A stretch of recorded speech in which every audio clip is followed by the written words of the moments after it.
बीते शुक्रवार वाम मोर्चा के राज्य सचिव मोहम्मद सलीम ने आगामी होने वाले लोकसभा चुनाव में आसनसोल लोकसभा क्षेत्र से वाम उम्मीदवार एवं राष्ट्रीय कांग्रेस समर्थित उम्मीदवार जहांआरा खान के समर्थन में जमुड़िया के बहादुरपुर क्षेत्र नाग मंदिर परिसर में एक सार्वजनिक बैठक की।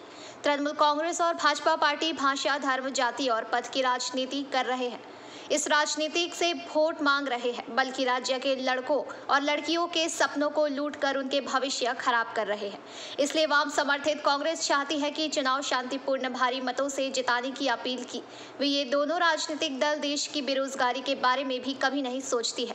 बंगाल के लोग 100 दिन से कार्य से वंचित है, आवास योजना के मकान से वंचित है।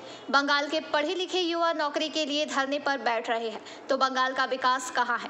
बंगाल में सिर्फ नेताओं का विकास हुआ है, बंगाल में आम लोगों का कोई विकास नहीं हुआ है। यह लाल झंडी ही एकमात्र ऐसा झंडा है जो बंगाल के आम लोगों की चिंता करता है और उनके भविष्य के बारे में सोचती है। सिंगूर के बेरोजगार युवाओं के बारे में सोचते हुए टाटा यह लाल झंडा लेकर आए, लेकिन तृणमूल कांग्रेस ने इसे रोक दिया और उस कंपनी को बंगाल से भगा दिया और उसमें कितना खून बहाया। लेकिन आज उस सिंगूर की क्या हालत है? यह राज्य सरकार यहाँ के बेरोजगार युवाओं के बारे में क्या सोच रही है? वहीं इस जमुड़िया में एक के बाद एक फैक्ट्रियां बनी है, लेकिन कई बार मीडिया में यह देखने को मिलता है कि स्थानीय लोग गेट के सामने बैठकर कार्य की मांग कर रहे हैं। ये भी सुनने में आता है कि यदि वे जमुड़िया कारखाने में कार्य करना चाहते हैं तो उनके आधार कार्ड या वोटर कार्ड पर जमुड़िया का पता नहीं होना चाहिए। यदि उनके पास जमुड़िया का पता है तो वे यहाँ कारखाने में नियोजित नहीं होने दिया जाता, लेकिन बाहर से जो लोग आते हैं वे नौकरी पेशा पाते हैं। तो जिस क्षेत्र में फैक्ट्री बनी है वहां बेरोजगारी की समस्या का समाधान कैसे किया जाए? यदि वे उस फैक्ट्री में कार्यरत नहीं है तो इस समस्या को दूर करने के लिए आगामी लोकसभा चुनाव में इस तृणमूल कांग्रेस और भाजपा को हराकर वाम मोर्चा और राष्ट्रीय कांग्रेस समर्थित उम्मीदवार जहांआरा खान को सांसद चुना जाना चाहिए।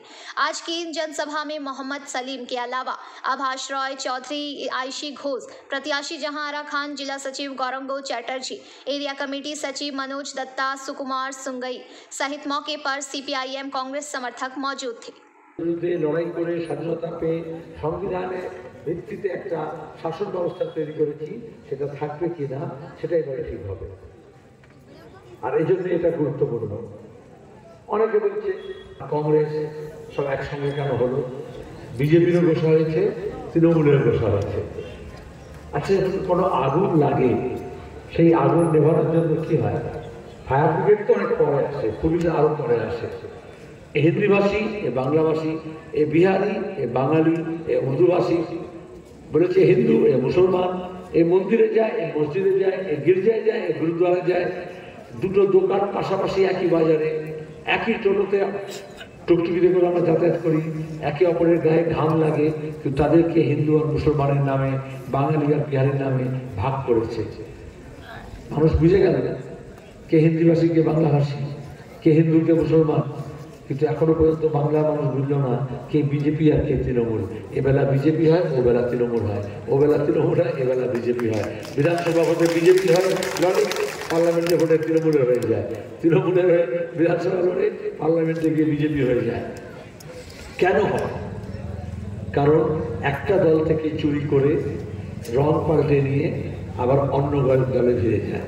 আমরা শুভেন্দুকে দেখছি না, বলে বিজেপির নেতা, একসময় তৃণমূলের নেতা ছিল না। ইডি সিবিআই ধরবে, বিজেপিতে চলে যাও। রাজ্যের পুলিশ ধরবে, মিথ্যা মামলা করবে, তাহলে তৃণমূল হয়ে যাও। মিথ্যা মামলা করেছে, আসল চোরদের ধরছে না। এই জামুরিয়াতেও এমন তৃণমূলের ছেলেদের দেখবেন যাদেরকে মিথ্যা মামলা দিয়েছে। ওই অনুব্রত বলতো না, গাঁজা কেস দিয়ে দাও, পানি কেস।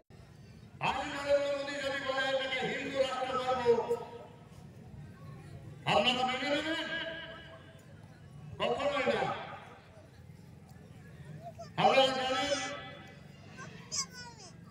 ধর্ম নিয়ে মানুষের পেট ভরে না, মানুষের চাই রোজি রুটি।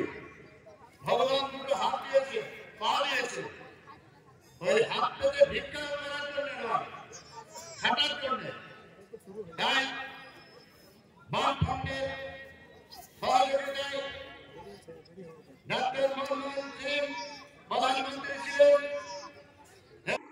जमुड़िया से दिलीप साव की रिपोर्ट, पीबीटीवी न्यूज।